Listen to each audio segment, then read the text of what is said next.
اعوذ باللہ من الشیطان الرجیم بسم اللہ الرحمن الرحیم۔ آج ہم سورہ حجرات کی آیت نمبر 7 سے لے کر آیت نمبر 18 تک انشاءاللہ پڑھیں گے۔ وَاعْلَمُوا اور جان رکھو، اَنَّ فِیکُم اَنَّ کے فی میں کم تم میں، اور جان رکھو کہ تم میں رسول اللہ کے رسول ہیں، یعنی تم میں اللہ کے رسول موجود ہے۔ لو اگر یطیعوکم یطیعو یعنی اطاعت کریں، وہ کم تمہاری، اگر وہ تمہاری اطاعت کریں یا تمہاری بات مان لیں، فی کثیرن بہت ساری چیزوں میں، من الامری بہت سارے معاملات میں، اگر وہ اکثر معاملات میں تمہاری بات کو مان لیں، لعنتم تو تم لازماً مشقت میں پڑ جاؤ گے۔ انتا مشقت پڑنا، مصیبت میں، یعنی مصیبت سے مراد یہاں پہ یہ ہے کہ کام کی زیادتی میں یا مشکل کام میں پڑ جانا، مشقت میں پڑ جانا، تو تم لازماً مشقت میں یا تکلیف میں پڑ جاؤ گے۔ ولیکن اللہ لیکن اللہ تعالیٰ نے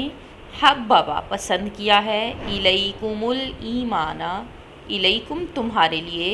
الایمان ایمان کو، لیکن اللہ تعالیٰ نے تمہارے لیے ایمان کو پسند کیا ہے، وزینہ اور اسے سجا دیا ہے، اسے آراستہ کر دیا ہے یا اسے مزین کر دیا ہے، فی قلوبکم تمہارے دلوں میں، کہ اللہ تعالیٰ نے نہ صرف تمہارے لیے ایمان کو پسند کیا بلکہ اس کو تمہارے دلوں میں سجا دیا ہے۔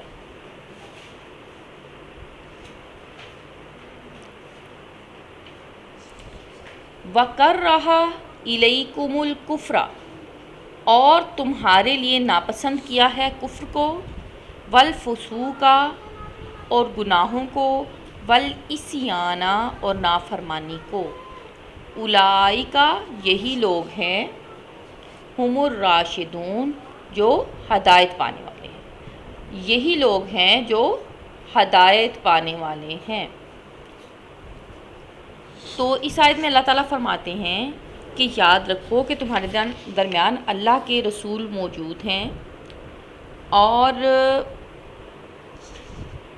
اگر وہ ہر بات میں تمہاری بات مان لیں، یعنی آپ نبی کریم صلی اللہ علیہ وسلم کو جو بات پہلے کی ہے کہ ان کو خود سے مشورہ نہ دو، اگر تم سے مشورہ لیا جائے تو مشورہ دو، اور اس پہ مشورے کو لاگو کروانے کے لیے زور مت دو۔ وہ مشورے کو، یعنی جو تم مشورہ دے رہے ہو اس پر تم دباؤ نہ ڈالو کہ ہماری بات ہی مانی جائے، کیونکہ اللہ تعالیٰ فرماتا ہے کہ اگر نبی کریم صلی اللہ علیہ وسلم ہر معاملے میں تمہاری بات مان لیں گے تو تم مصیبت میں پڑ جاؤ گے۔ پیچھے جو واقعہ ہم اس سے پہلے ذکر کر چکے ہیں کہ جس کی بنیاد پر یہ پچھلی آیات نازل ہوئیں کہ جب کوئی فاسق تمہارے پاس خبر لے کے آئے تو اس کی تحقیق کر لو۔ تو جب یہ واپس یہ خبر پہنچی کہ ولید بن عقبہ نے بنی مصطلق کے زکوٰۃ سے انکار کی اطلاع دی، تو صحابہ کرام میں بھی اشتعال پیدا ہوا کہ ان لوگوں کو سزا دی جائے۔ ولید بن عقبہ نے پیچھے میں نے آپ کو بتایا تھا واقعہ کہ اس نے آ کے غلط بیانی کی تھی۔ اس بار اس آیت میں ارشاد فرمایا گیا ہے کہ چونکہ رسول اللہ صلی اللہ علیہ وسلم خود تم میں موجود ہیں، لہٰذا جو حکم وہ دیں اس کی پیروی ضروری اور بہتر ہے۔ یعنی جو صحابہ کرام جو ہیں وہ چاہتے تھے ان سے جنگ کی جائے اور فوری طور پر ان کو سزا دی جائے، ان قبیلے والوں کو جنہوں نے زکوٰۃ دینے سے انکار کیا ہے، اور نبی کریم صلی اللہ علیہ وسلم کچھ توقف چاہتے تھے، کچھ رکنا چاہتے تھے، تو اللہ تعالیٰ نے یہی ہدایت فرمائی ہے کہ تمہیں نبی کریم صلی اللہ علیہ وسلم جو حکم دیں تم اسی کو مانو، اور اپنا مشورہ ضرور دو لیکن اپنے مشورے پہ دباؤ مت ڈالو کہ تمہارا ہی مشورہ مانا جائے، کیونکہ بہت سارے معاملات میں اگر وہ تمہاری رائے کے مطابق عمل کریں گے تو بہت سارے معاملات میں تم مصیبت میں پڑ جاؤ گے۔ اور اسی آیت کے آخر میں اللہ تعالیٰ نے صحابہ کے دلوں کی تعریف کی ہے کہ ان کے دل جو ہیں وہ تقویٰ کے قابل ہیں، اللہ تعالیٰ نے ان کے دلوں کے لیے ایمان کو پسند کیا ہے اور ایمان کو ان کے دلوں میں مزین کر دیا ہے، یعنی ان کے دلوں میں ایمان کو پسندیدہ کر دیا ہے، زینت والا کر دیا ہے ان کے دلوں میں، یعنی وہ دلی طور پر ایمان کو پسند کرنے والے ہیں، وہ کفر کی طرف نہیں ہیں۔ اور جو کفر، گناہ اور نافرمانی صحابہ کرام جو ہیں وہ دلی طور پہ اس کو ناپسند کرتے ہیں، اور نہ ہی وہ ان کے مزاج کا حصہ ہے، بلکہ اطاعت، فرما برداری اور ایمان کی طرف صحابہ کا رجحان ہے۔ وَكَرَّهَ إِلَيْكُمْ، اور ناپسند کر دیا ہے، الیکم الکفرہ، وہی بات جو پیچھے میں کر رہی ہوں کہ کفر کو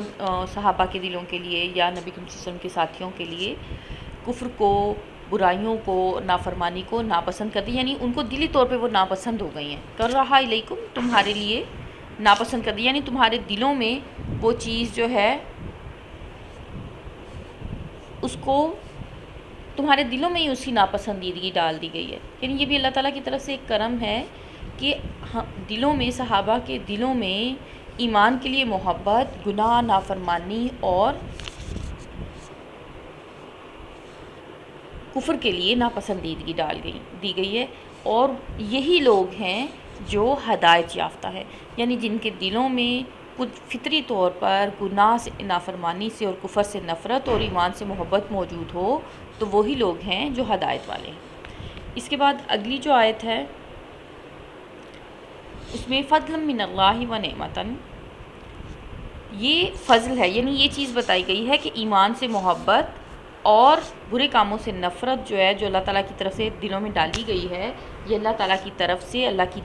فضل ہے، اللہ کی نعمت ہے۔ واللہ، اور اللہ تعالیٰ علیم، جاننے والا ہے، حکیم، حکمت والا ہے، یعنی یہ چیز جو آپ کو عطا کی گئی ہے اللہ کی طرف سے، کہ ایمان سے محبت اور کفر سے، نافرمانی سے اور عصیان سے نفرت، یہ اللہ تعالیٰ کی نعمت ہے، یہ اکتسابی نہیں ہے، بلکہ یہ انعام ہے اللہ تعالیٰ کی طرف سے، اللہ تعالیٰ کی طرف سے آپ کو دی گئی ہے۔ اور اس کے آگے جو نیا موضوع شروع ہوتا ہے وہ کیا ہے؟ وَإِن طَائِفَتَانِ، وَإِن، اور اگر، طائفتانی، طائفہ کہتے ہیں گروہ کو، طائفتان، دو گروہ، من المومنین، مومنین میں سے، اقتتلوا، آپس میں قتال کریں، یعنی لڑ پڑیں کسی بات پر، ان میں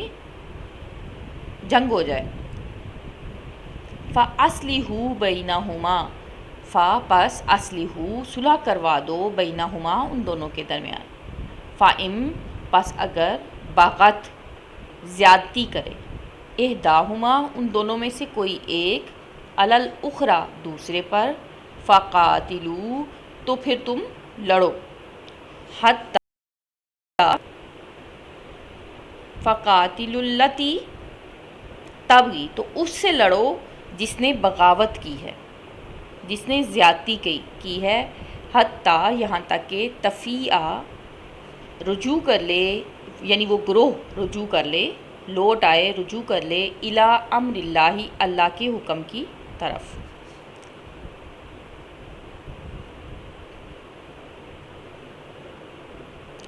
فَإِن فَاءَتْ، پس اگر وہ لوٹ آئے، فَأَصْلِحُوا، تو تم صلح کروا دو، بینہما، ان دونوں کے درمیان، بالعدل، عدل کے ساتھ، وَأَقْسِطُوا، اور انصاف کرو، پس وہ اگر لوٹ آئیں تو ان کے درمیان عدل کے ساتھ صلح کروا دو، یعنی یہ نہ ہو کہ آپ خود کسی گروہ کے ساتھ ہمدردی کر کے تو اس کو صلح کے نتیجے میں زیادہ فوائد دینے کی کوشش کریں، بلکہ انصاف سے کام لو۔ اسلام کا جو سب سے بڑا مظہر ہے، یہ اسلام کا سب سے بنیادی نقطہ کیا ہے کہ انصاف اور عدل۔ آگے کہا گیا ہے وَأَقْسِطُوا، اور انصاف کرو، ان اللہ، بے شک اللہ تعالیٰ، یحب المقسطین،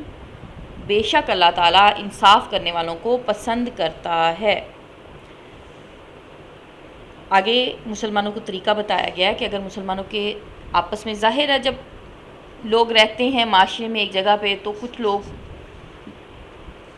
جو ہیں وہ زیادتی کرنے والے مزاج کے ہوتے ہیں، وہ زیادتی بھی کر بیٹھتے ہیں، تو اگر دو گروہوں کے درمیان لڑائی ہو جائے تو باقی مسلمانوں کو کیا کرنا چاہیے؟ تو اس کے لیے ان کو لاحہ عمل یہ دیا گیا ہے کہ وہ ان دونوں کے درمیان صلح کروانے کی کوشش کریں، اور اگر صلح پہ کوئی گروہ آمادہ نہیں ہوتا، ہو سکتا ہے کچھ لوگ ایسے ضدی ہوں، صلح پہ آمادہ نہ ہوں، تو وہ شخص جو زیادتی کر رہا ہے،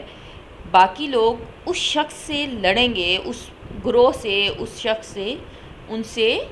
لڑیں گے یہاں تک کہ وہ اللہ کے حکم کی طرف لوٹ آئے، اور پھر ان کے درمیان صلح کروا دو، لیکن صلح جو ہے وہ ایسے نہیں ہونی چاہیے کہ اس میں کسی ایک فریق کے ساتھ زیادتی ہو، بلکہ ان دونوں کے درمیان عدل کے ساتھ صلح کروا دی جائے۔ عدل کیا ہوتا ہے؟ عدل کا مطلب ہوتا ہے ہر چیز کو، ہر حق کو اس کی جگہ پر رکھنا۔ ظلم کا مطلب ہے کسی بھی چیز کو اس کے اصل حق کی جگہ پر جہاں پہ وہ موجود ہے وہاں سے ہٹا دینا، یعنی اس سے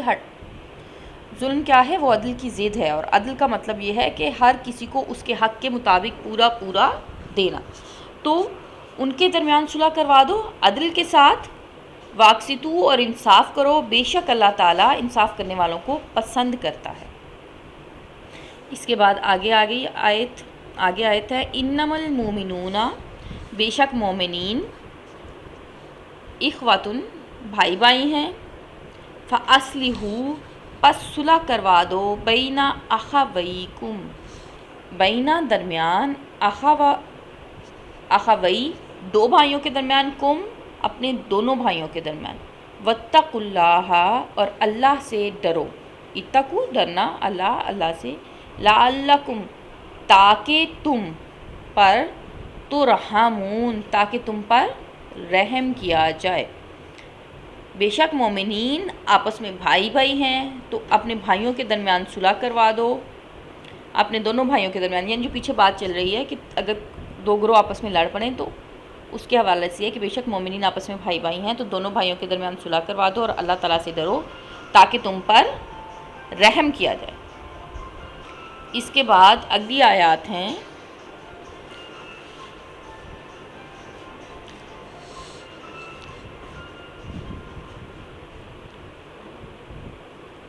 یا ایھا الذین آمنو،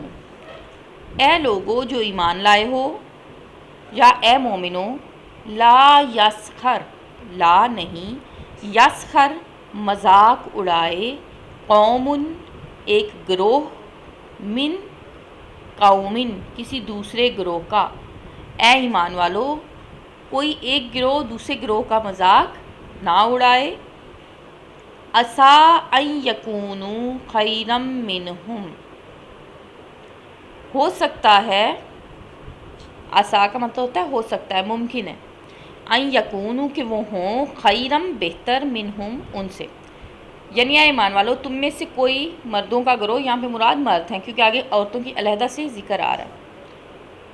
ویسے عام طور پر اگر صرف مردوں کا ذکر ہو تو اس میں عورتوں کو شامل سمجھا جاتا ہے کیونکہ صیغہ مذکر میں دونوں شامل ہوتے ہیں، لیکن یہاں پہ دونوں کو علیحدہ علیحدہ ذکر کرنے کا مقصد تاکید ہے کہ نہ تو مرد آپس میں مردوں کا مذاق اڑائیں اور نہ ہی عورتیں عورتوں کا مذاق اڑائیں۔ کہ ایمان والو تم میں سے ایک گروہ یعنی کچھ مرد دوسرے مردوں کا مذاق نہ اڑائیں، ہو سکتا ہے کہ وہ ان سے بہتر ہوں، ولا نساؤن اور نہ ہی عورتیں، من نسائن عورتوں کا، عسیٰ قریب ہے، ان یکنہ کہ وہ ہوں، خیرن بہتر، من ہنہ ان سے، من سے، ہنہ ان سے، اور نہ عورتیں عورتوں کا مذاق اڑائیں، ممکن ہے ان یکنہ کہ وہ ہوں، خیرم بہتر، من ہنہ ان سے، ولا تلمزوا اور نہ عیب لگاؤ، انفسکم اپنی جانوں کو، یعنی ایک دوسرے کو، اور نہ ایک دوسرے پر عیب لگاؤ، تلمزوا کا مطلب ہے عیب لگانا، ولا تنابزوا اور نہ پکارو، یعنی تنابزوا برے نام رکھنا، ایکچولی نابزہ کا مطلب ہوتا ہے بالالقاب، برے ناموں سے پکارنا، اور اپنے اور برے سے نہ چڑھاؤ، جیسے وہ الٹے سیدھے نام رکھ دیتے ہیں، کسی کی قد چھوٹا ہے تو اس کو ٹڈا کہہ دیا، کسی کوئی لمبا ہے تو اس کو کھمبا کہہ دیا، یا کسی کا رنگ کالا ہے تو اس کو اس سے کیا، یا ویسے ہی کسی کی بھی تخلیق کے حوالے سے اس کا مذاق اڑانا، یا کسی کے ہلکی پھلکی لکنت ہے تو اس کا مذاق اڑانا، یا کسی کی چال کا مذاق اڑانا، یا کسی کی کمی بیشی کا مذاق اڑانا، یہ سارے اس میں شامل ہو جاتے ہیں۔ مذاق اڑانا اور ان کو الٹے ناموں سے پکارنا، یہ ساری چیزیں ناپسندیدہ ہیں جو کسی دوسرے مومن کے دل آزاری کا باعث بنتی ہیں۔ بیسل اسم، بیسا برا ہے، اسم نام، الفسوق کا گناہ کا، بعد الایمان ایمان کے بعد، کہ ایمان کے بعد تو گناہ کا نام ہی برا ہے. یعنی ہم کہتے ہیں نا کہ فلاں کام تو ہے ہی برا نا، اس سینس میں یہ کہا گیا کہ ایمان لانے کے بعد تو گناہ کا نام لینا ہی برا ہے، کہ آپ اس گناہ کی طرف جانا یا اس پہ عمل کرنا، تو بات اس کا تو نام ہی برا ہے. وَمَن لَّمْ يَتُبْ، اور جو کوئی نہ توبہ کرے، من جو، لم نہیں، یتوب توبہ نہیں کرے گا، نہیں کرتا، فَأُولَٰئِکَ تو پس وہی ہیں، ہم الظالمون جو ظالم لوگ ہیں. پس وہ لوگ جو توبہ نہیں کرتے تو وہی لوگ ہیں جو، اور جو کوئی توبہ نہ کرے تو پس وہی لوگ ہیں جو ظالم. ایک دفعہ با محاورہ ترجمہ دیکھ لیتے ہیں اس کا، پچھلی آیات کا، کہ اے ایمان والو، تم میں سے مردوں کا گروہ مردوں کا مذاق نہ اڑائے، قریب ہے یا ممکن ہے کہ وہ ان سے بہتر ہوں، اور نہ ہی عورتیں عورتوں کا مذاق اڑائیں، ممکن ہے کہ وہ ان سے بہتر ہوں، اور نہ آپس میں ایک دوسرے کو عیب لگاؤ، اور نہ برے القاب سے پکارو یا چڑھاؤ. ایمان کے بعد گناہ کا نام ہی برا ہے، اور جو کوئی اس کے بعد توبہ نہ کرے تو پس وہی لوگ ہیں جو ظالم ہیں. یا ایھا الذین آمنوا اجتنبوا، یا ایھا الذین آمنوا، اے ایمان والے لو، اجتنبوا اجتناب کرو، بچو، اجتناب کرنا بچنا، کثیرم بہت زیادہ، من الظن گمان کرنے سے بہت زیادہ بچو، یعنی بہت زیادہ گمان کرنے سے بچو، بہت سارے گمانوں سے یا بہت زیادہ گمان کرنے سے بچو. ان بعض الظن اسم، بے شک بعض گمان گناہ ہیں. ولا تجسسوا، اور جاسوسی نہ کرو، تجسس نہ کرو یعنی دوسروں کے ٹو میں نہ لگے رہو، دوسروں کے معاملات میں جاسوسی مت کرتے پھرو کہ کوئی کیا کرتا ہے، کہاں جاتا ہے، کیا کرتا ہے، یہ ساری چیزیں ناپسندیدہ ہیں. ولا یغتب، اور نہ غیبت کرے تم میں سے کوئی بعضاً کسی دوسرے کی، اور نہ تم میں سے کوئی کسی دوسرے کی غیبت کرے. ایحب، کیا وہ پسند کرے گا، احدکم تم میں سے کوئی ایک، یعنی کیا تم میں سے کوئی پسند کرے گا، ان یاکلا کہ وہ کھائے، لحم اخیہ، لحم گوشت، اخیہ اپنے بھائی کا گوشت، میتن مرے ہوئے کا،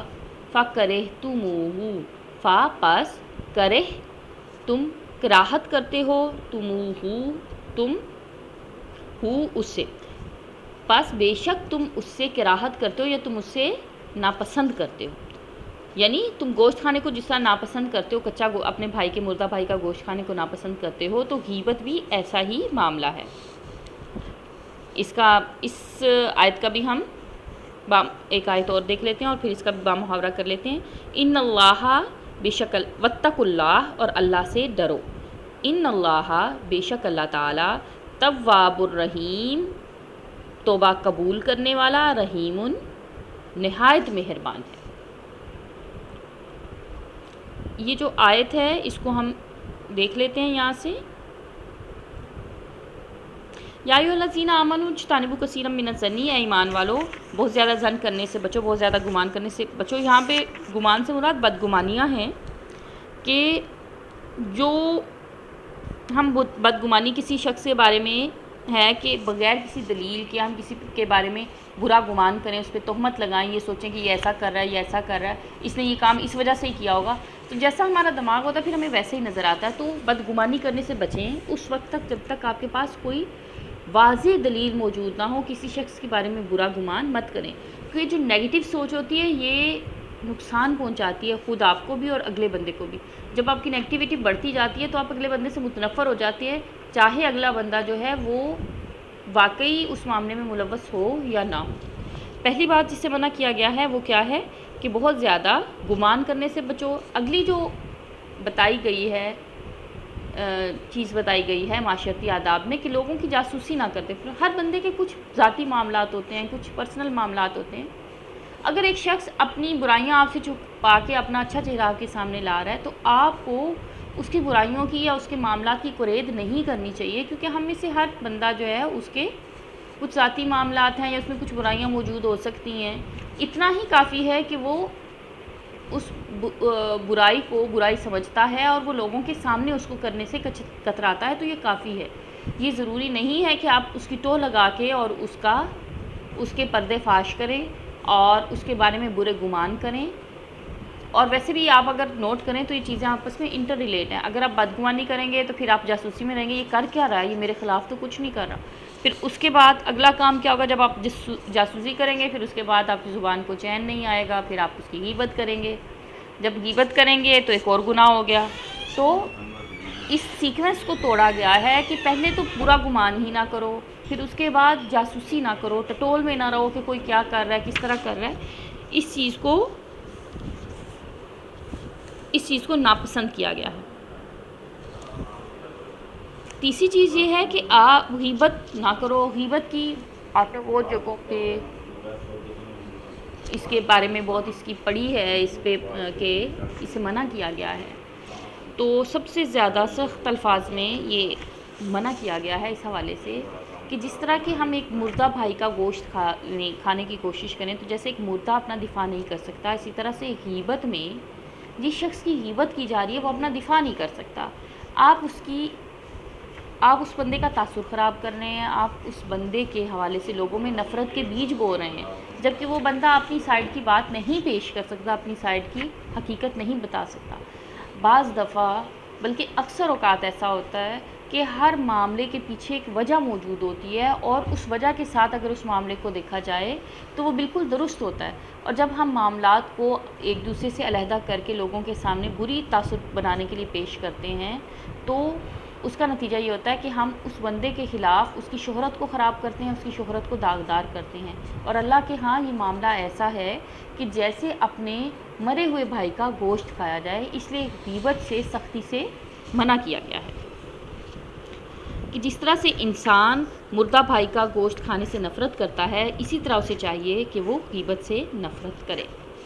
اس کے بعد اگلی ہے ہماری آیت، اور اس کے بعد جیسا کہ اللہ تعالیٰ کا ایک رحمان ہونے کا ایک طریقہ ہے کہ جب بھی اللہ تعالیٰ کوئی حکم دیتے ہیں تو اس کے ساتھ ساتھ اپنے مہربان ہونے کی صفت کا ذکر کرتے ہیں کہ وہ شخص جو اللہ تعالیٰ سے ڈر جائے، جو اللہ تعالیٰ سے ڈرے، اس کے لیے یہ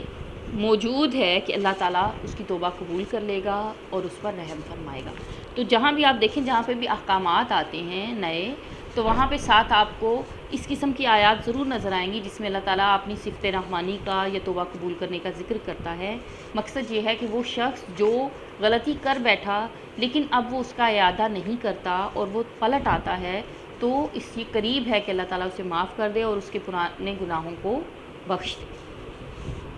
اس کے بعد اگلی جو آیت ہے وہ ہے یا ایھا الناس، اے لوگو، انا خلقناکم، انا بے شک ہم نے، خلقنا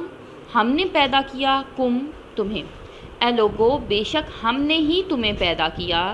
من ذکرٍ، من سے، ذکرٍ مرد سے، و انثیٰ اور عورت سے۔ اے لوگو بے شک ہم نے تمہیں ایک مرد اور ایک عورت سے پیدا کیا، وجعلناکم، اور جعلنا ہم نے بنایا، کم تمہیں، شعوباً قومیں، وقبائل اور قبائل، اور پھر ہم نے تمہیں قومیں اور تمہاری قومیں اور قبیلے بنائے، لتعارفوا، تاکہ تم ایک دوسرے کی شناخت کرو۔ یعنی اس آیت کا مطلب یہ ہے کہ جتنے بھی انسان ہیں ان کو مرد اور عورت سے ہی، ایک مرد اور عورت سے پیدا کیا گیا، یعنی حضرت آدم کی اولاد ہیں، اور جو قبیلے اور قومیں بنائی گئی ہیں یہ باہم فخر کے لیے یا روب کے لیے نہیں ہے، اس کی کوئی حقیقت نہیں ہے، بلکہ